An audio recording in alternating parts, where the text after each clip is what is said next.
Bismillah walhamdulillah wassalatu wassalamu ala rasulillah.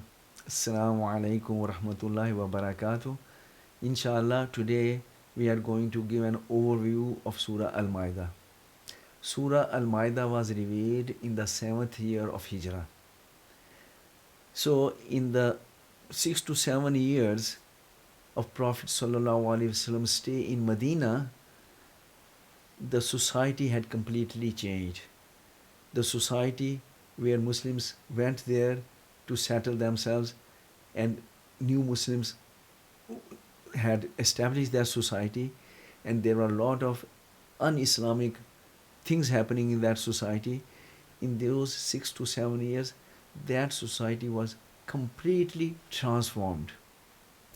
It became a new Islamic society in which the social systems of Islam, the economic system, the political system, all Islamic systems were being established, and a totally new civilization had emerged, the Islamic civilization, which was characterized with justice and fairness, morals, human dignity, law and order, discipline, unity, uh, care for each other. All these qualities were making this society a beautiful society.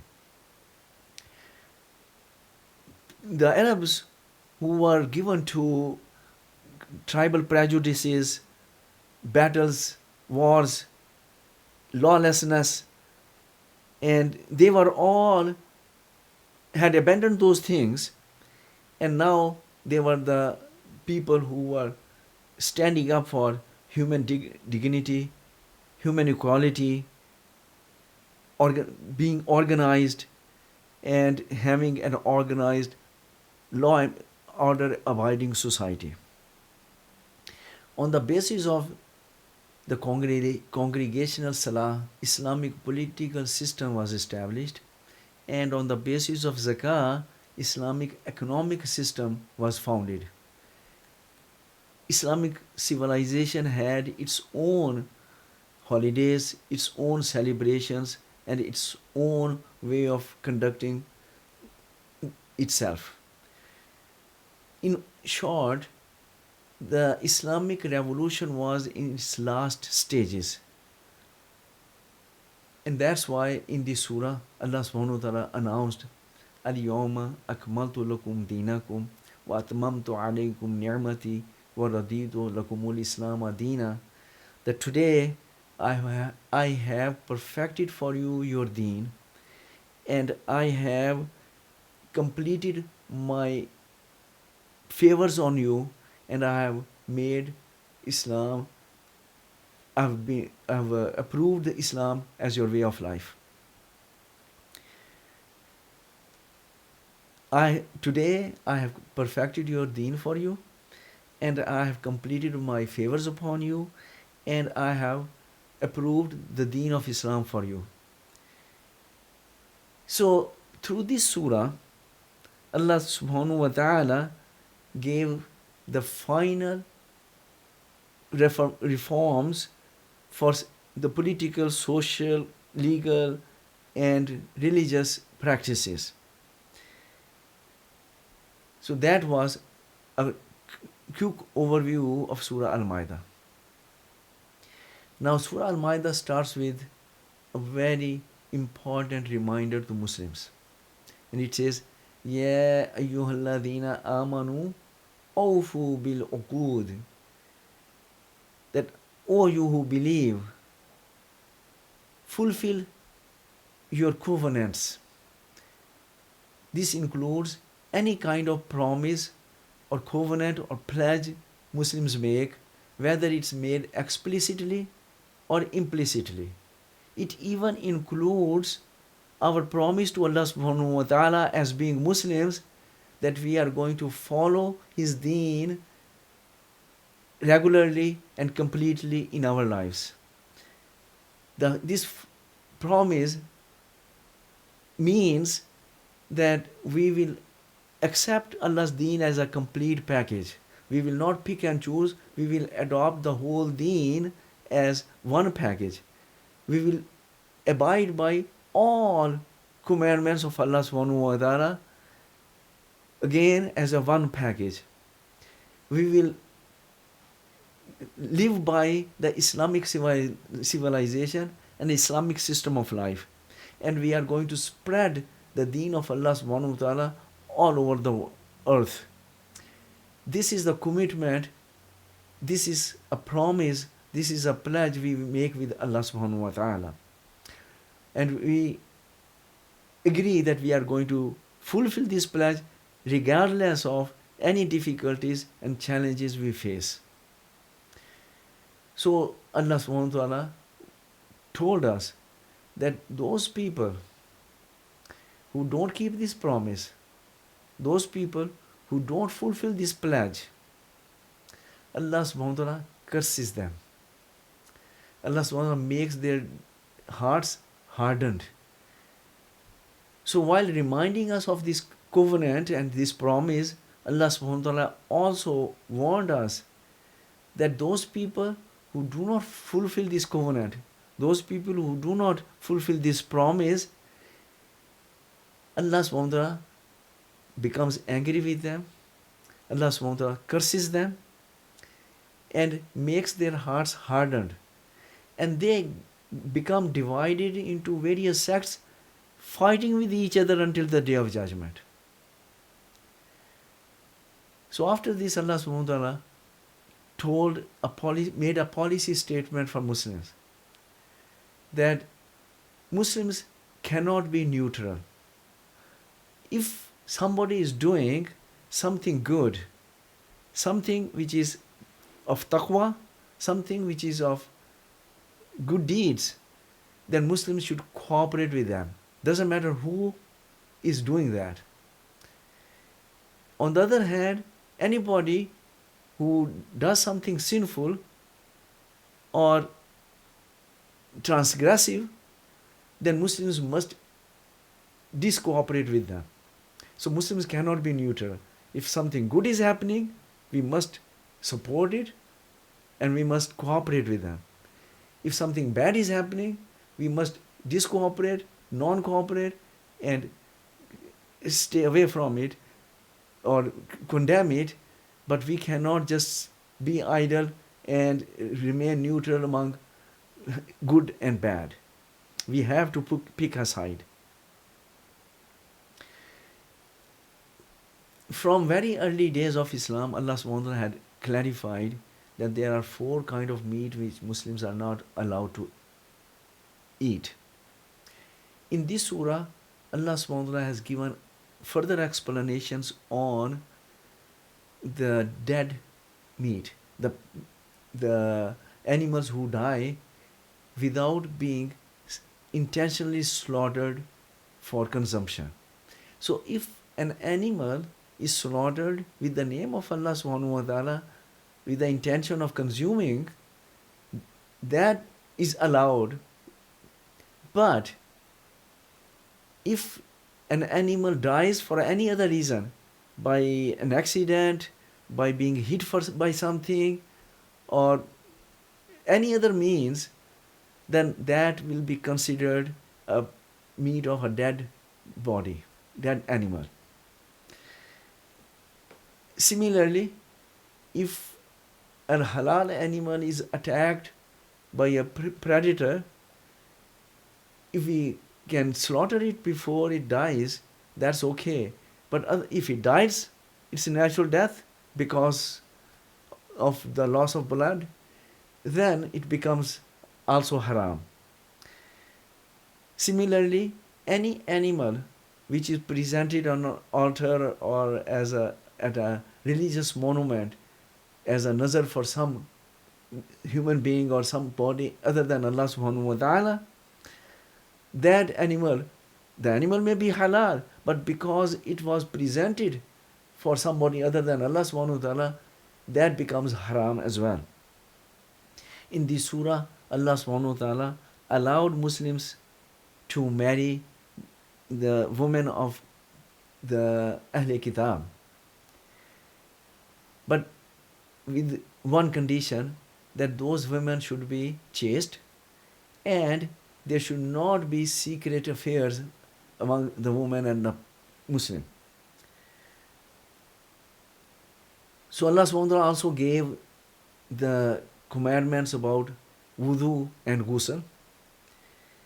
And once again, Allah subhanahu wa ta'ala reminded people that Muslims must be the torch bearers of, the standard bearer of the activities for establishing justice in the society, those people who support justice and fairness in everything.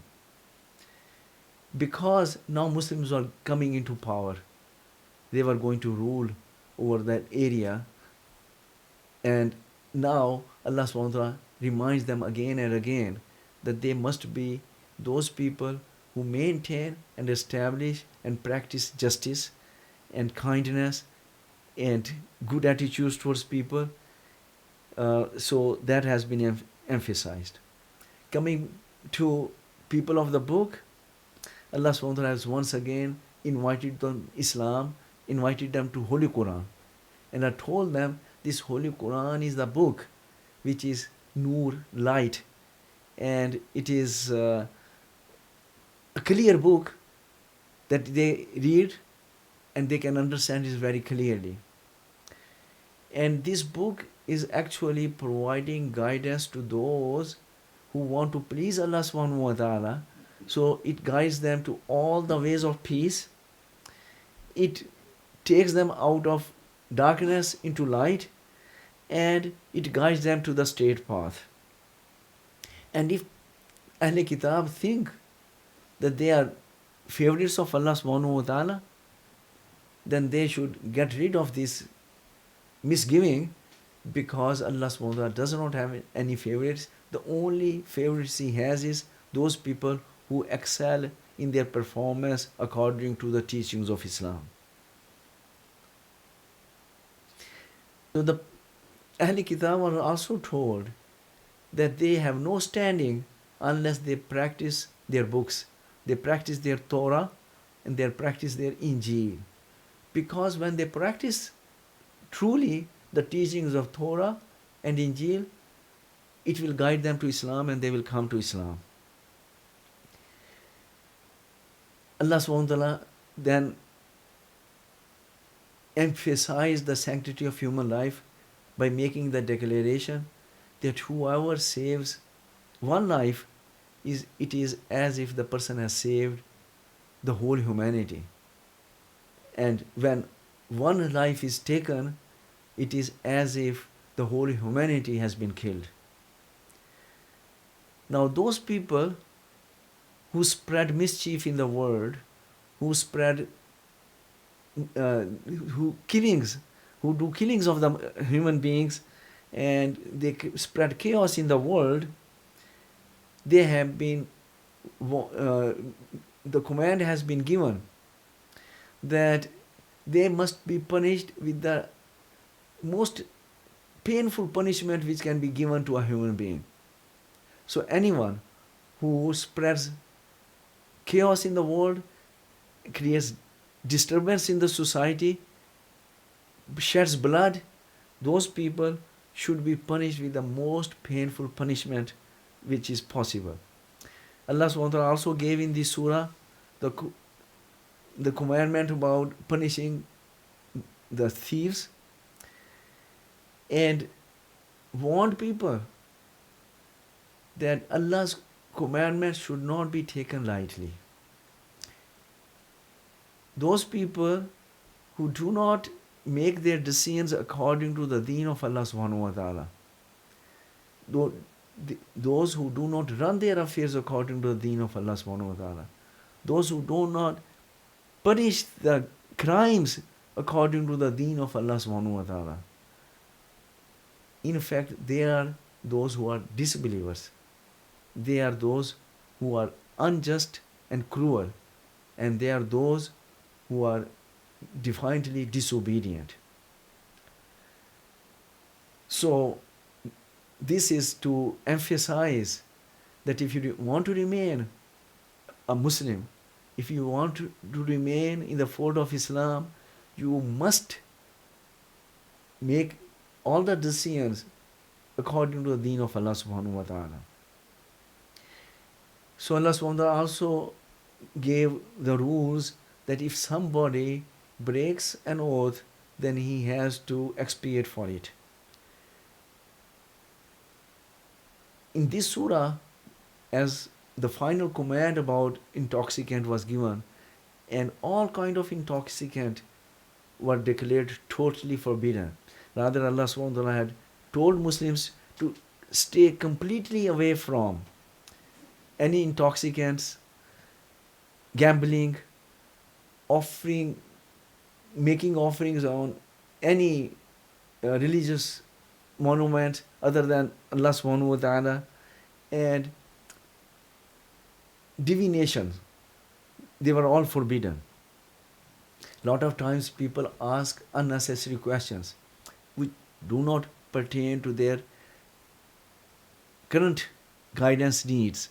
So sometimes people speculate and they ask questions, what happens if in this situation, or what happens in that situation, but they have not encountered that situation. Allah subhanahu wa ta'ala discourages from such questions, and he says such questions should not be asked. People should ask only the questions which are pertinent to their own circumstances, and they need the answers to practice the deen properly. Also, a lot of times people say that nobody is practicing. Let's say that there is an Islamic practice which should be acted upon, and somebody may say that, oh, nobody is practicing, so what should I do? Allah subhanahu wa ta'ala says, you are going to be responsible for yourself. You must practice it even if nobody else is practicing. Similarly, if something is being done by everybody but it should not be done, still it's your responsibility that you do not do it. So it's not good enough because something is happening in the society, you can use it as an excuse. Allah says that you are responsible for yourself, so you should make the right decisions. Forget about what other people are doing. So in summary, in this surah, Allah subhanahu wa ta'ala had advised people to appreciate the guidance which has Allah given for people, and they should hold it firmly, and they should protect it by acting upon it. And they should not be like previous nations who became negligent in practicing those things, and they broke their promise and covenant with Allah subhanahu wa ta'ala. So this was an overview of the subject matters covered in Surah Al-Maaidah. Now, as we have mentioned multiple times, this is the last surah of the first group of surahs. So in this, Allah subhanahu wa ta'ala has taken a pledge from us that we are going to practice the whole deen as a complete package. So that was a summary statement about Surah Al-Maaidah. Now, let's just quickly talk about this first group which has now been completed with this Surah Al-Maaidah. In this group, Allah subhanahu wa ta'ala had given us detailed instructions that how a society where Muslims are living in and that has un-Islamic practices, how to change that society to Islamic society. So everything happening in a Muslim society should be according to the Islamic teachings, Islamic commands, and Islamic civilization. Unfortunately, we have neither kept our promise with Allah subhanahu wa ta'ala, nor have we practiced deen properly. So now our society is totally devoid of Islamic civilization devoid of Islamic spirit and Islamic structure, Islamic system, and all the Islamic values which Allah subhanahu wa ta'ala had taught us in this group. But look at the mercy of Allah subhanahu wa ta'ala and His hikmah, that He has put this group of surahs right in front of the Holy Quran, so that whenever Muslims refer to Quran, they will find this in the beginning, and it will serve as a reminder that you are supposed to live according to these commands, but you are not doing that, so it's your responsibility to start doing it. Allah subhanahu wa ta'ala put it in the beginning so that if we have some conscience, if we do some reflection, we take the lesson from this surah and start changing our societies according to the way Allah subhanahu wa ta'ala changed the society in Medina by the order in which Allah subhanahu wa ta'ala made the reforms in these surahs. Now it's our job that we do not merely recite them, we do not merely memorize them, we do not merely read in our Taraweeh or listen to them. We take the proper step ahead and we start practicing them, start living according to them, and start changing our society according to them. Until we do that, we have not done justice to either to the Quran nor to ourselves. So it's incumbent upon us that we change our societies according to this group of surahs which Allah has put right in front for us in the Quran, so that we can change our societies to become like the societies of Medina, like the Islamic society of Medina. So may Allah subhanahu wa ta'ala give us the courage and wisdom to do that, and may Allah subhanahu wa ta'ala make us among those who work for that, and may Allah subhanahu wa ta'ala accept our du'as. أقول قولي هذا وأستغفر لي ولكم ولسائر المسلمين.